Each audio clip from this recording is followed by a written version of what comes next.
The world moves at a fast pace, and news breaks with the same speed. But we also break it down with up-to-date analysis.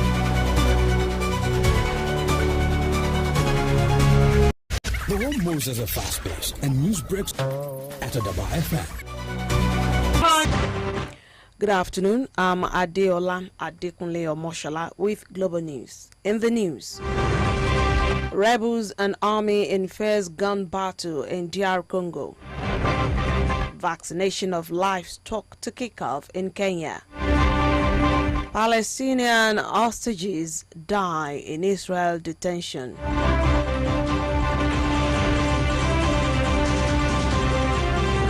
This is the news. Since the weekend, told newsmen that they heard gunshots. They hear gunshots daily. Residents shared videos of M23 rebels, the Congolese army that saw tens of thousands of people taking control of the Goma branch of state broadcasting, according to the UN-sponsored radio, Okapi. Now, an ambitious initiative to vaccinate all cost farmers nothing to get their animals vaccinated in the Mai Mahiu area of the capital, Nairobi, explained how list 22 million cattle and 50 million goats and sheep over 3 years. Currently, only 10% of the national herd get the necessary vaccinations, and the authorities say they want to raise that rate to 85% to make Kenya's livestock products eligible for export. The president, who is a farm owner and has several big herds himself, foot and mouth disease in cattle and pests die, and peste des petits ruminants, PPR, also known as shelters of the hostages. 7 women have already been freed alive in exchange for more than 290 Palestinian prisoners held in Israeli jails since the ceasefire began on January the 19th. On Sunday night, Israeli Prime Minister Benjamin Netanyahu's office announced Hamas and 1 hostage on Thursday. 3 additional hostages would be released by the group on Saturday. The Israeli military launched a campaign to destroy Hamas in response to an unprecedented cross-border attack on October the 7th, 2023, in which about 1,200 people were killed and 251 were taken hostage. U.S. President Donald Trump assigned seratives in the military to remove the use of race or sex-based preferences in the armed forces, the Defense Department, and the Homeland Security Department. Another reinstates more than 8,000 service members who were discharged for refusing to get the COVID-19 vaccine. A third executive order tasks officials with formulating a policy on transgender troops. The action does not immediately ban transgenders for the Air Force One. You're listening to Global News on 88.9 FM, Akure, transmitting from of other stories in the second part of the bulletin. Join us again. Oh boy, Bajaj Boxer get better wolf this January. Oh, you get for only 1 minute.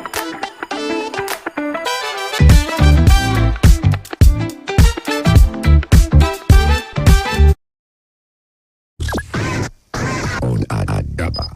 It's www.adaba889.fm or download AdabaFM app on Google Play Store.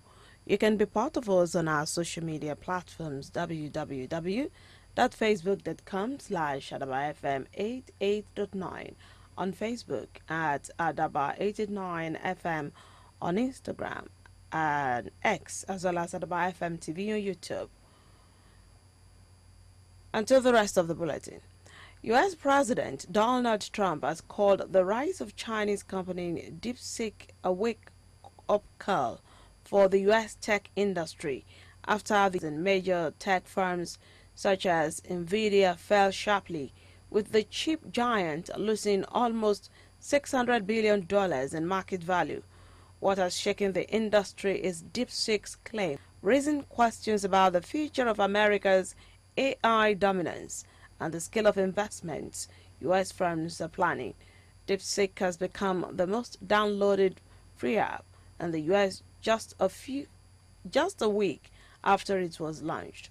Responding to the news, Trump said the latest developments in China's AI industry may be a positive for the U.S. Its emergence comes as the U.S. is restricting the sale of the advanced chip technology that powers AI to China. Now, Denmark has said it 6 billion kroner, that is $2.05 billion, to boost security in the Arctic region in partnership with its autonomous territories, Greenland and the Faroe Islands. The deal includes 3 new Arctic ships, more long-range drones with advanced image acquisition capacity, and stronger satellite capacity. The move comes after U.S. President Donald Trump has repeatedly said he wants to acquire Denmark.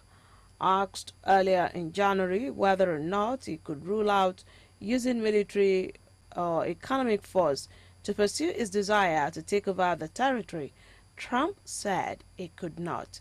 Greenland, the world's most sparsely populated territory, is home to about 56,000 mostly indigenous Inuit people.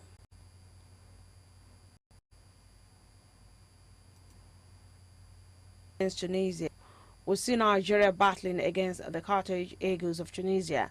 Champions on home soil in 2004, Tunisia eliminated Nigeria in the semi-final before defeating Morocco in the final. The Tunisian team played in Group A alongside Mali, Zambia and Comoros. And now to end global news, a recap of our top stories. We told you that fierce fighting rages on in the Eastern Democratic Republic of Congo's city of Goma as rebels and the army exchange fire. An ambitious initiative to vaccinate all livestock in Kenya is due to kick off this week amid fierce resistance from farmers. That